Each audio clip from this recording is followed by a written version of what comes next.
নমস্কার। আজকে আমি একজন মেডিকেল ল্যাবরেটরি টেকনোলজিস্ট হিসেবে কথা বলতে এসেছি। তো ইদানিং একটা নিউজ প্রচণ্ড ভাইরাল হচ্ছে যে বিএমএলটি বা ডিএমএলটি যারা 2021-এর পরে করেছে তাদেরটা ভ্যালিড কি? আদৌ কি ভ্যালিড?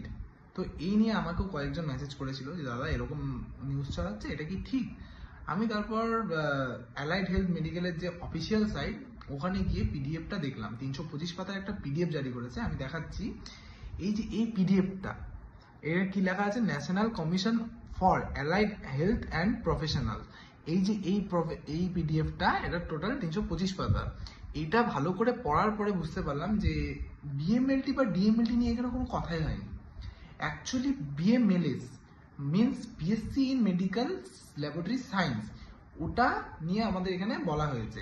আগে কি হয়েছিল, 2021-এর পরে আমাদের যখন করোনা সিজনটা যায় তখন সবাই বুঝতে পারে যে মেডিকেল লাইনটা কতটা ইম্পর্টেন্ট মানুষের লাইফের জন্য। তো তখন একটা কোর্স স্টার্ট হয়েছিল বিএমএলএস, ঠিক আছে, বিএমএলএস ডিএমএলএস যেটা হয় বিএসসি এন্ড ডিপ্লোমা।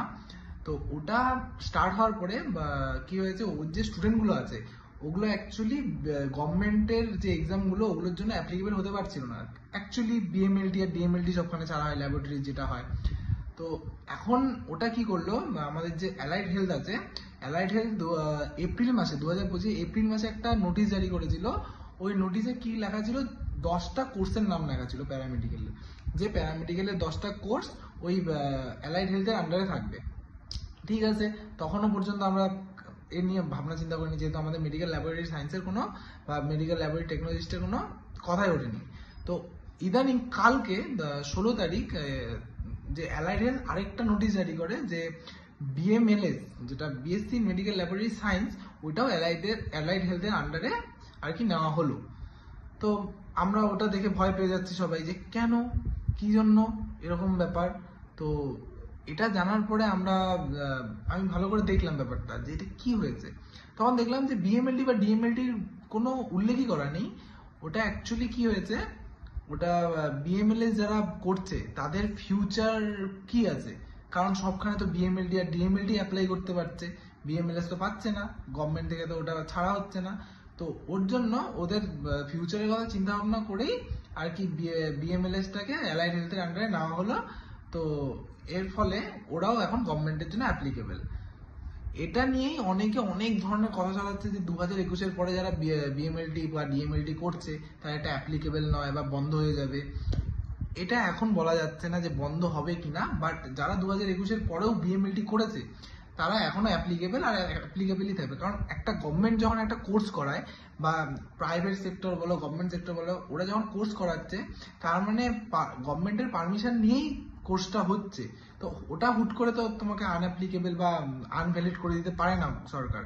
যদিও পরবর্তীতে বিএমএলটির জায়গায় বিএমএলএস বা ডিএমএলটির জায়গায় ডিএমএলএসটা হয়, তাহলে কি হবে, তাহলে ওই পরের সেশন থেকে, যেই সেশন থেকে স্টার্ট হবে সেই সেশন থেকে ওটা ব্যান্ড হয়ে যাবে বিএমএলটি বা ডিএমএলটি। কিন্তু এই 2021-এর পরে সবাই যারা বলছে সেটা একদমই ভুল কথা, ভুয়ো কথা, কেউ কান দেবে না এই ভুল কথায়। আর এখন এইচআরভি সামনে ছাড়ছে, ওটা নিয়ে এখন সবাই পড়াশোনা করো। আর আমরা একটা ট্রেনিং সেন্টারও খুলেছি স্মার্ট এক্স ল্যাব বলে। তো ওটা কয়েকটা এমটি ডাক্তার সবাই মিলেই আমরা আর কি টিউশন দেওয়ার একটা ইসে করেছি। যদি কেউ ইচ্ছুক হয় কোনো ডিএমএলটি স্টুডেন্ট বা বিএমএলটি স্টুডেন্ট, তাহলে নেক্সট সানডে আমাদের একটা ওয়েবিনার আছে।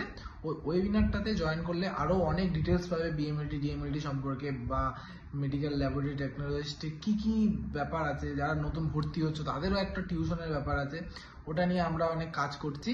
আর আমরা এতদিন অফলাইনে কাজ করতাম, মানে অফলাইনে টিউশন নিতাম, এখন আমরা ওটা অনলাইনেও করছি, যাতে ওয়েস্ট বেঙ্গলের যে কোনো কোনায় থাকো তোমরা, সেটা আমরা পৌঁছাতে পারি। তো এই নিয়ে আমি আমার বক্তব্য শেষ করলাম। নমস্কার।